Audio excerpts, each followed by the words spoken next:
Hey guys, welcome back to this channel. In this video, I'll be showing you guys how you can add borders to your videos on CapCut PC. So for instance, I have this video here. Let's just select the 9x16 one and I just want a border surrounding it. You can firstly go to Canvas to add in like colors or even patterns here that they have for you.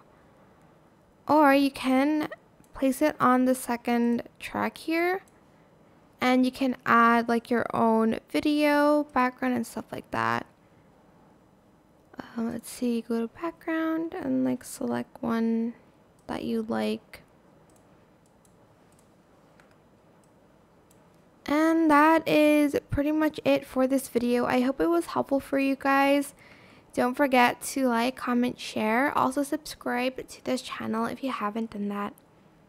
If you have any more questions about this video, just leave it in the comment section down below. I will try my best to answer them all for you guys. And if you found this video helpful, please click the thanks button as well. That is it for this video. Thank you so much for watching. Bye!